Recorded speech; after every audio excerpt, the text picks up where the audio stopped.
The words I heard across my Thanksgiving table made my blood run cold. My daughter's boyfriend leaned toward his phone and whispered in Russian, "The old fool doesn't suspect a thing. By Christmas, I'll have access to everything." He thought I was just another ignorant American who couldn't tell Russian from Polish. What he didn't know was that I'd spent 20 years as a State Department translator during the Cold War, and I understood every single word he'd just said. What I heard next would force me to choose between my daughter's happiness and her financial future. Before I tell you what happened at that table, let me know in the comments, where are you watching this from? The rain hammered against the windows of my Portland home that November evening as I pulled the turkey from the oven. At 64, I'd been preparing this meal alone for the past 5 years, ever since my wife Margaret passed.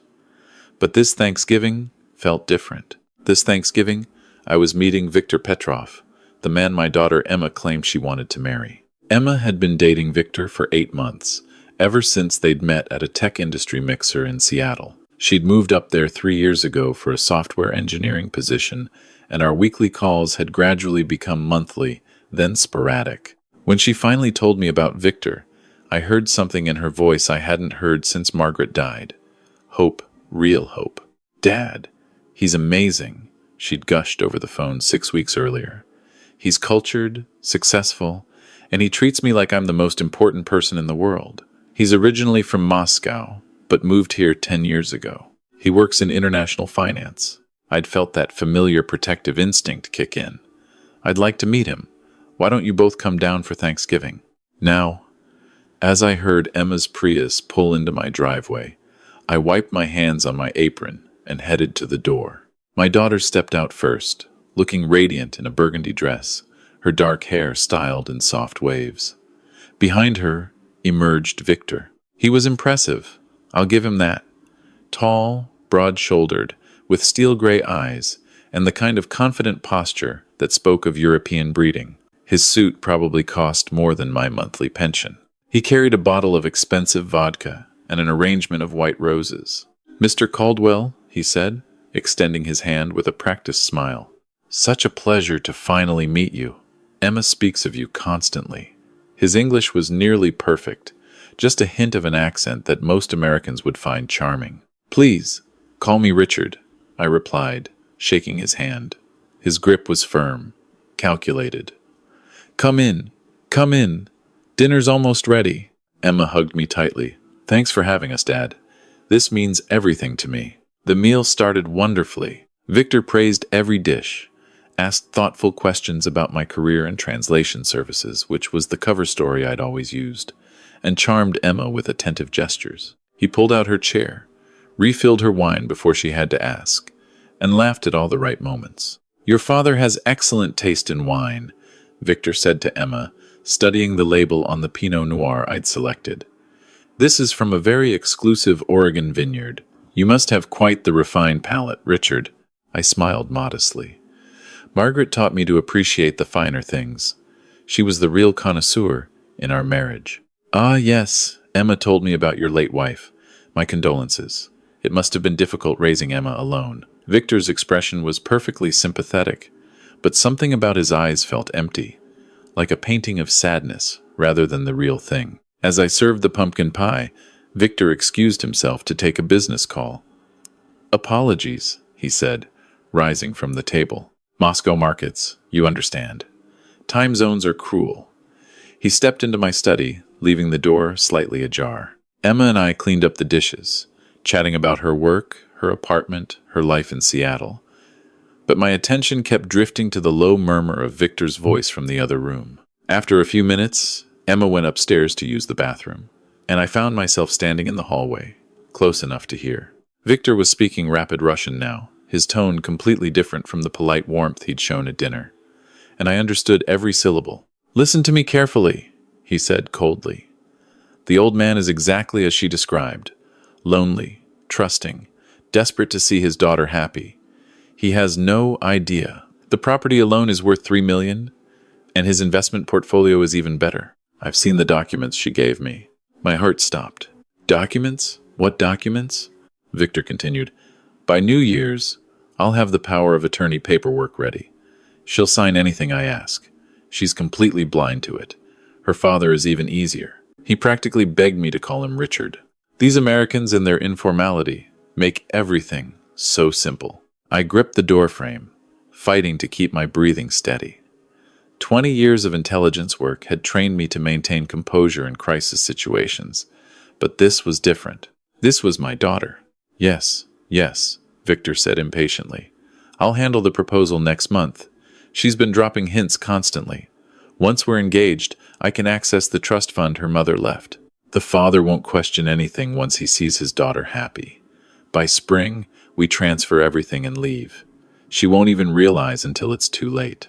The casual cruelty in his voice, the way he spoke about Emma, like she was nothing more than an access code to a vault, filled me with a rage I hadn't felt since Margaret's diagnosis. I wanted to storm in there, to throw him out of my house, to protect my daughter the way I'd failed to protect her mother from cancer. But decades of strategic thinking held me back.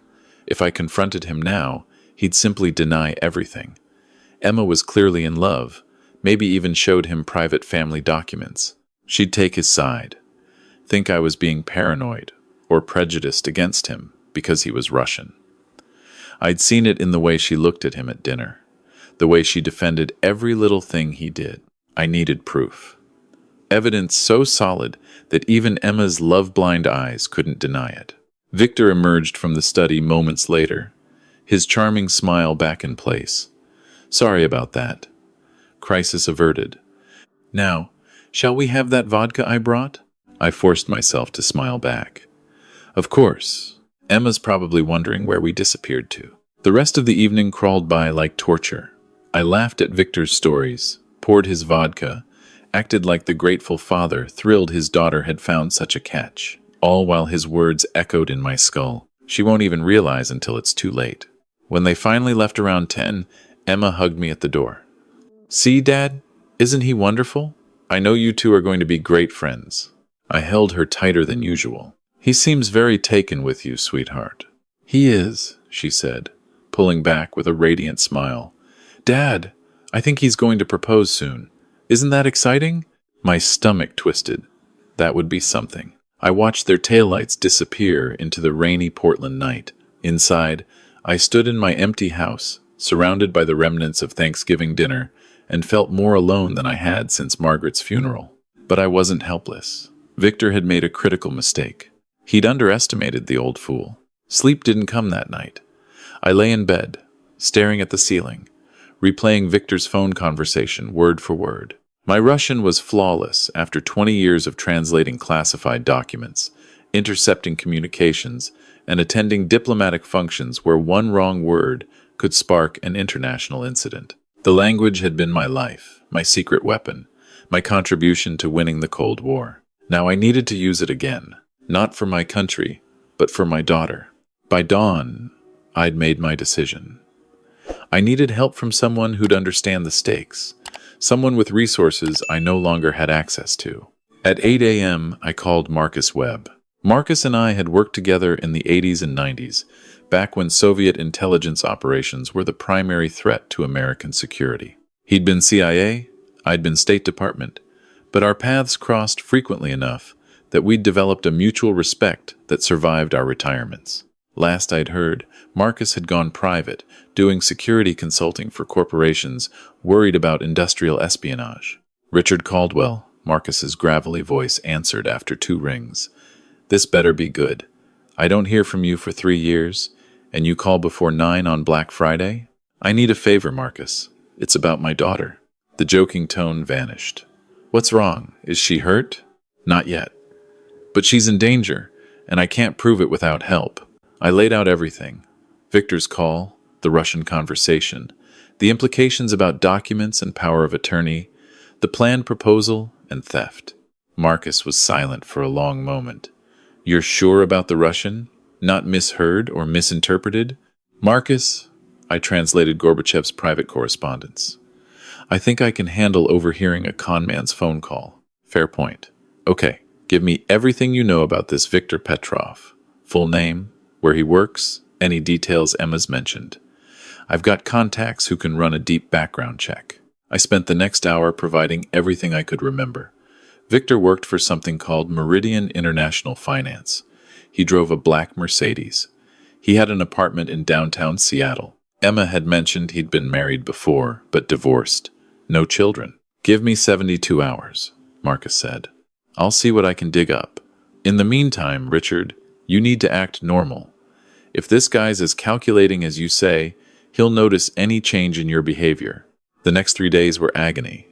I called Emma twice, keeping my voice light and cheerful, asking about her weekend plans, telling her how much I'd enjoyed meeting Victor. Each conversation felt like swallowing glass. "He loved you too, Dad," Emma said warmly during our Sunday call. "He said you were exactly the kind of father-in-law he'd always hoped for. Cultured, intelligent, welcoming." Of course he did.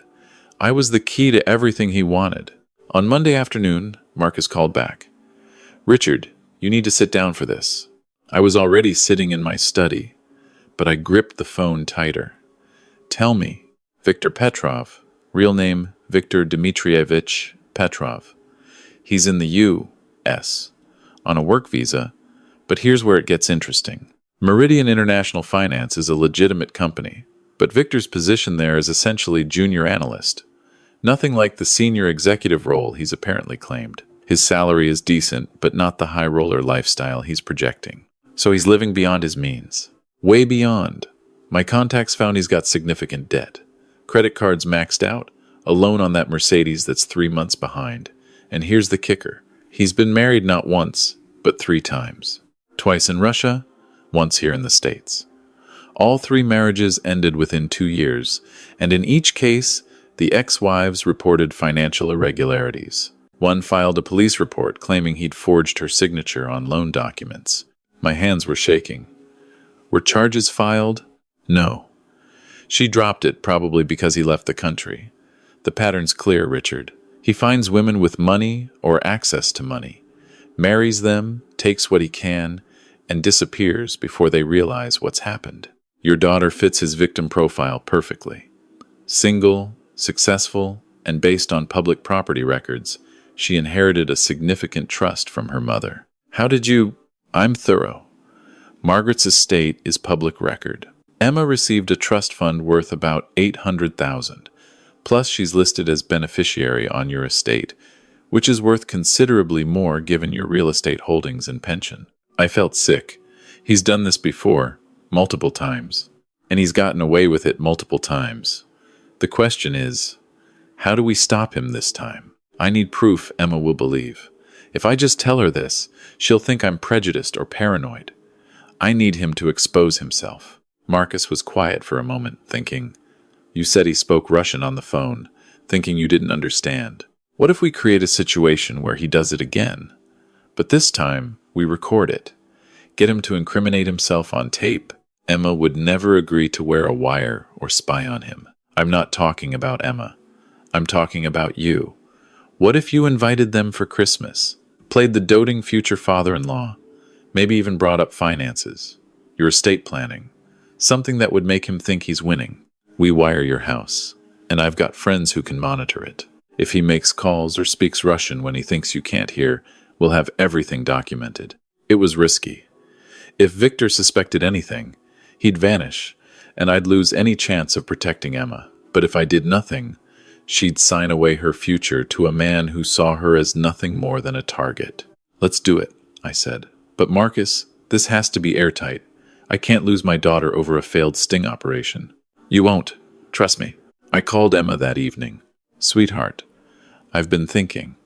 I'd love to host you and Victor for Christmas. Make it a real family holiday. What do you say?"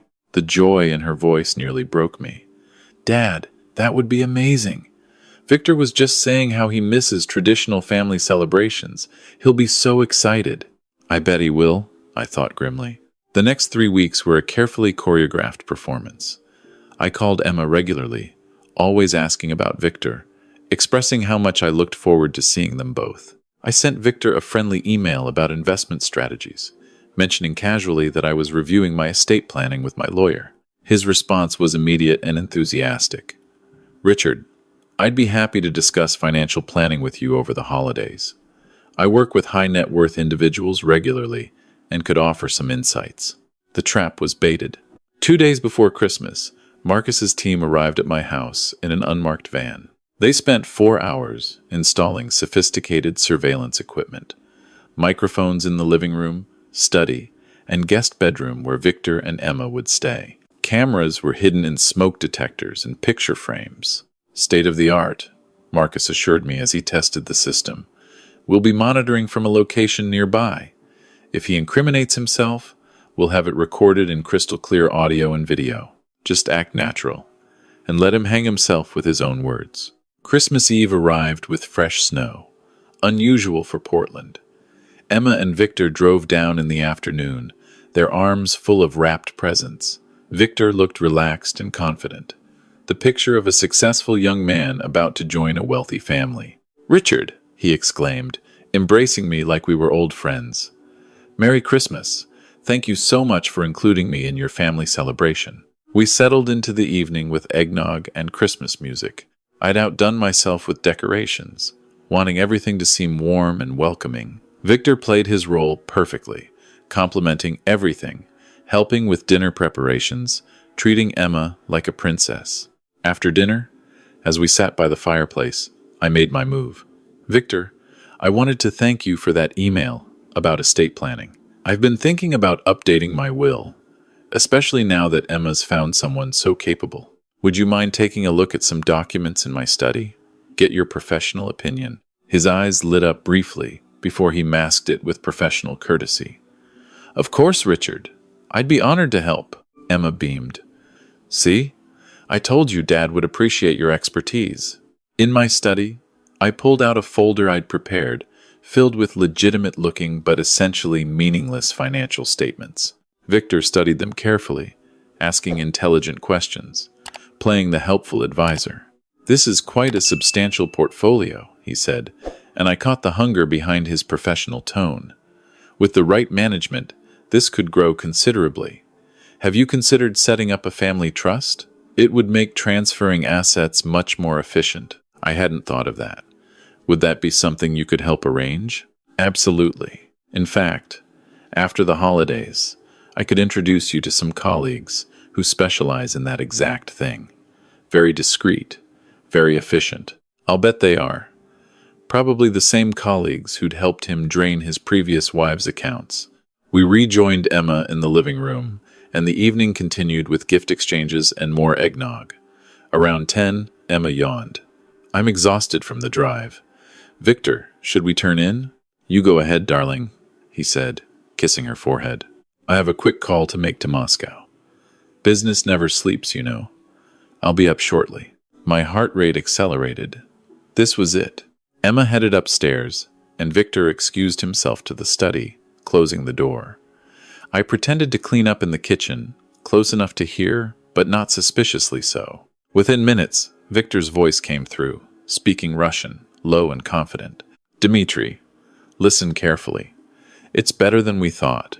The old man is completely trusting, practically begging me to manage his finances. I showed him the foundation we set up last month. Yes, the one for the other arrangement. He doesn't suspect anything." I stood frozen, Marcus's equipment capturing every word. "The daughter is even easier than I expected. She gave me copies of her trust documents last week, said she wanted my advice on investment strategies. Can you believe it? By February, I'll have signatures on everything we need. The power of attorney forms are already drafted." My hands clenched into fists. Victor laughed, a cold sound nothing like his warm chuckle from dinner. "Yes, the proposal is planned for New Year's Eve.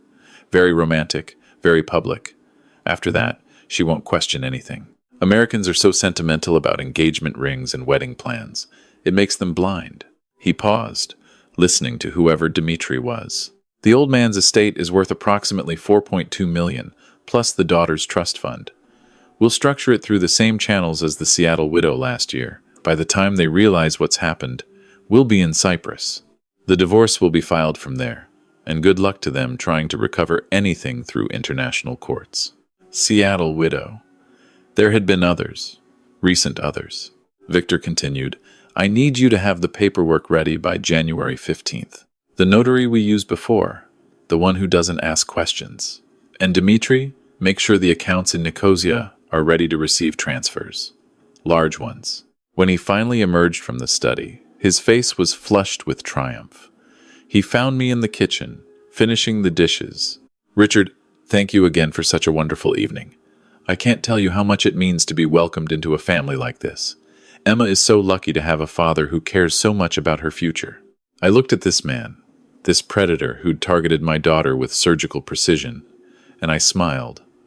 Family is everything, Victor. I'd do anything to protect Emma's happiness. As would I, he said smoothly. As would I. He had no idea he'd just handed me everything I needed to destroy him. The next morning, Christmas Day, we opened presents and had a festive brunch. I played the cheerful host, Victor played the devoted boyfriend, and Emma glowed with happiness. Every smile on her face was a knife to my heart because I knew what was coming. After they left that evening, promising to return for New Year's, I sat down with Marcus to review the recordings. It's perfect, Marcus said, queuing up Victor's phone call. We've got him discussing fraud, conspiracy to commit theft, and if that comment about the Seattle widow refers to what I think it does, there might be an active criminal investigation we can tie him to. What's our next move? We need to bring in the FBI. Financial fraud of this scale, especially involving foreign nationals and international transfers, is their jurisdiction. I've got a contact, Special Agent Sarah Chen, who specializes in romance scams and financial fraud. She'll know exactly how to handle this. Will Emma have to know before they arrest him? Marcus's expression was sympathetic. Richard, Emma's going to have to know everything. She's listed in his plans as an active participant, even if she doesn't realize she's being used. The FBI will need to interview her, verify she wasn't complicit. The thought of Emma learning the truth this way, through FBI interrogation, was unbearable. There has to be another way. I can't let her find out from federal agents that the man she loves is a con artist. Then you tell her first. Show her the evidence. Let her hear the recordings. Give her the chance to process it with you before the authorities get involved. But how do you tell your daughter that her fairy tale is actually a nightmare? I called Emma the next day. Sweetheart, can you come down this weekend? Alone? There's something I need to discuss with you. Is everything okay, Dad? You sound worried. I'm fine, but it's important. Please, Emma. Just you. She arrived Saturday afternoon, concern written all over her face. Dad, what's going on? You're scaring me. I'd set up my laptop on the dining room table, the audio files ready to play. My hands were shaking as I gestured for her to sit. Emma, before I show you this, I need you to know that I love you more than anything in this world. What I'm about to tell you is going to hurt, but I'm doing it because I can't stand by and watch you get hurt worse. Her face went pale. This is about Victor, isn't it? Dad, if you're going to tell me you don't approve because he's Russian or because you think it's too fast. Emma, please, just listen. I took a deep breath. Victor is not who he says he is. He's a con artist who's targeted you specifically because of your trust fund and my estate. She stood up abruptly. I can't believe this. You invited him for Christmas just to judge him? To look for reasons not to like him? I invited him so I could protect you from him. Emma, I speak Russian. I have for 40 years. It was classified during my career, but I'm fluent. And on Thanksgiving, I heard Victor on the phone, discussing his plan to defraud you. Emma's face flushed with anger. You speak Russian? Since when? And you just happened to overhear him plotting against me? This is paranoid, Dad. This is you being overprotective and racist. And listen to the recording. I pressed play. Victor's voice filled the room, speaking Russian. Then my recorded voice translation followed, captured separately, matching his words precisely. The old man is completely trusting, practically begging me to manage his finances. The daughter is even easier than I expected. By February, I'll have signatures on everything we need. Emma's face drained of color. No, this is fake. You're making this up. I played the Christmas Eve recording. Victor's cold laugh, his casual mention of the proposal as a manipulation tactic, his discussion of offshore accounts and escape plans. The divorce will be filed from there, and good luck to them trying to recover anything through international courts. Emma's legs gave out, and she sank back into the chair. He said divorce. We're not even engaged yet, and he's already planning to divorce me? I knelt beside her, taking her trembling hands. Emma, he's done this before. At least 3 times that we know of. There was a woman in Seattle last year. Stop. Tears were streaming down her face. Please, just stop. We sat in silence for several minutes, Emma crying quietly while I held her hand, wishing I could absorb her pain. Finally, she whispered, I gave him copies of Mom's trust documents. He said he wanted to help me invest smarter, grow the principal. I thought he was being helpful. He was being strategic. How long have you known? Since Thanksgiving. I've been investigating him since then. She pulled her hands away. You've known for a month? And you didn't tell me? Would you have believed me without proof? Emma, you were in love. You needed to hear it from him, in his own words. Fresh tears spilled down her cheeks. I was going to say yes. When he proposed on New Year's Eve, I was going to say yes. I've been looking at wedding dresses, Dad. I told all my friends I'd found the one. The devastation in her voice broke my heart. I'm so sorry, sweetheart. Don't apologize for protecting me. She wiped her eyes angrily. What happens now? Now we contact the FBI. They'll want to interview you, verify that you weren't aware of his plans. Then they'll likely set up a sting operation to catch him in the act. Emma's jaw tightened, and I saw a flash of Margaret's steel in her eyes. Good. I want to be there when he realizes he's caught. Special Agent Sarah Chen met with us the following Monday. She was sharp, professional, and thoroughly unsympathetic to Viktor Petrov's eventual fate. Based on the evidence you've provided and our investigation into the Seattle case Mr. Webb mentioned, we have enough to arrest Mr. Petrov immediately, she said. However, if you're willing to cooperate, we'd like to build a stronger case that might help us identify other victims and potentially shut down his entire operation. What would that involve? Emma asked, her voice steady despite the pain I knew she was feeling. We'd like you to continue the relationship as planned, at least until his proposal. We'll wire you for the occasion, and we need you to try to get him talking about his plans. Ask questions about the future, about finances, about his work. See if he'll reveal more details about the offshore accounts or his associates. Emma looked at me. Dad, what do you think? I think it's your decision, sweetheart. But I also think about the other women he's hurt, and the ones he'll hurt if we don't stop him completely. She turned back to Agent Chen. I'll do it, but I want my father there when you arrest him. He deserves to see this through. New Year's Eve arrived with the weight of an execution date. Victor had reserved a table at Portland's most exclusive restaurant, the kind of place where proposals happened regularly, captured by photographers who just happened to be there. Emma wore a wire so sophisticated it was undetectable even if Victor hugged her. FBI agents were stationed throughout the restaurant, posing as couples on dates, a bartender, even a waiter. I was positioned at a nearby table with Marcus, supposedly having our own celebration, but really there to monitor everything. Victor arrived in a new suit, carrying a small velvet box that made my stomach clench. He was all smiles and confidence, believing his plan was proceeding perfectly.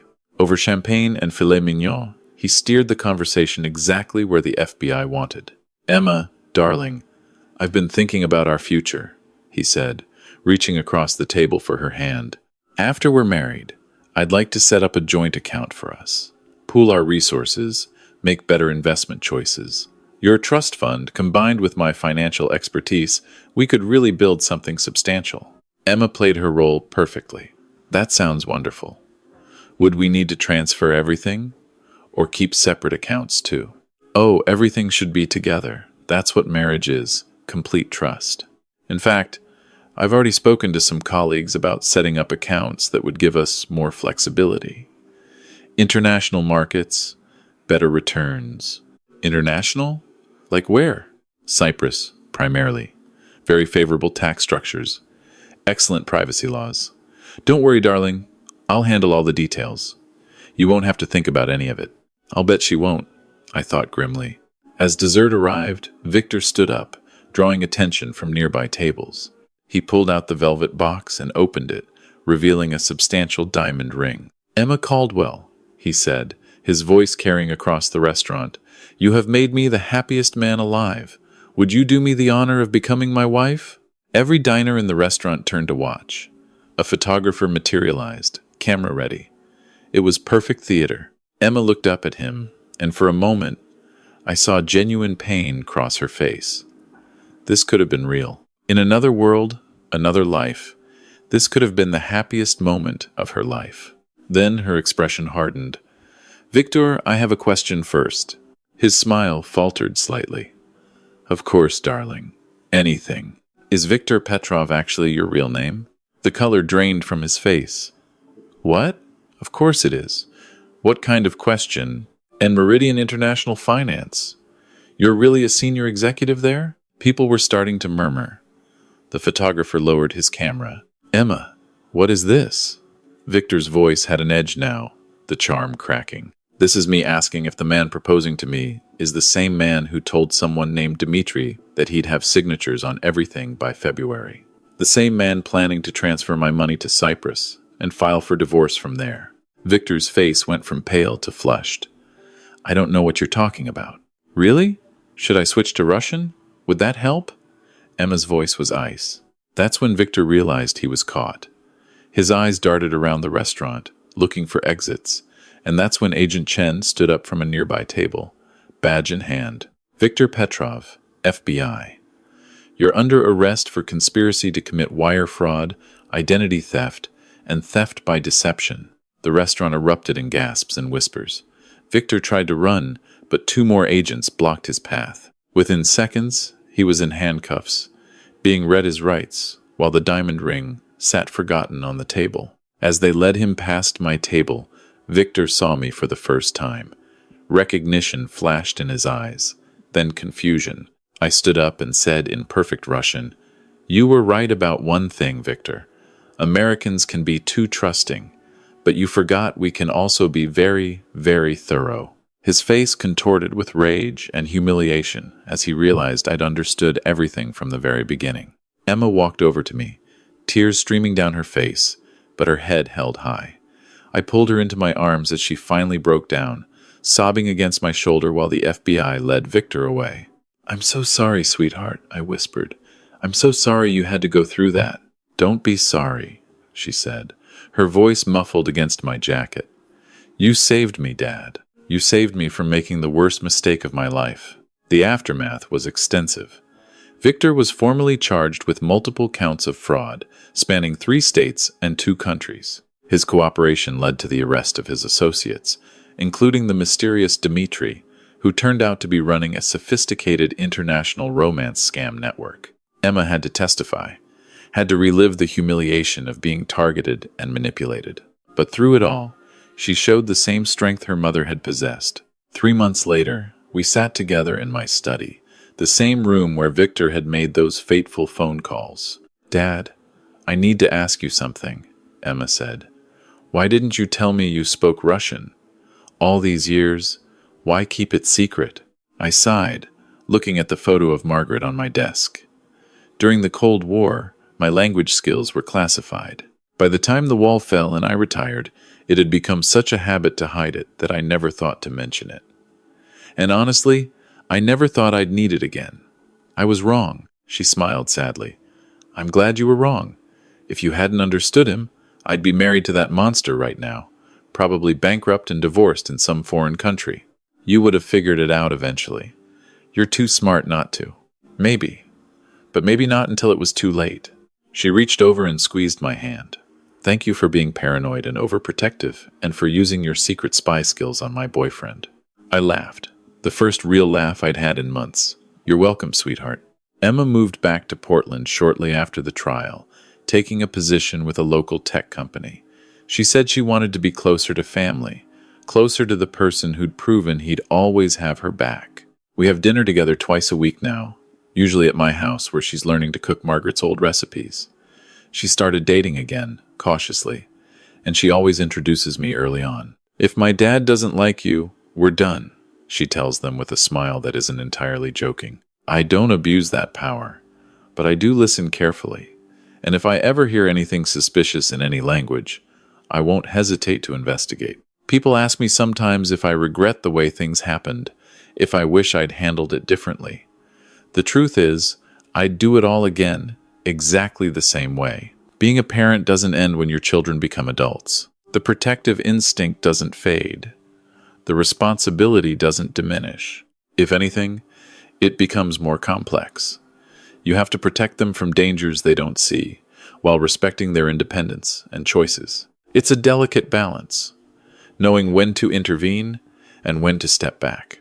But when I heard those words in Russian, when I understood the threat facing my daughter, there was no balance to consider. There was only action. Some people might say I betrayed Victor's trust by eavesdropping on his phone calls. But Victor never earned my trust. He earned my suspicion from the moment he walked through my door with his calculated charm and empty eyes. The real gift my 40 years of service gave me wasn't just the Russian language. It was the ability to recognize when someone is performing rather than being genuine. It was the patience to gather evidence before acting. It was the network of capable people who'd help protect what matters most. And what matters most is Emma. Always was, always will be. She's thriving now, her confidence rebuilt, her instincts sharpened by experience. She's more cautious but not cynical, more aware but not afraid. That's all I could have hoped for. As for Viktor Petrov, he's serving 8 years in federal prison with deportation to follow.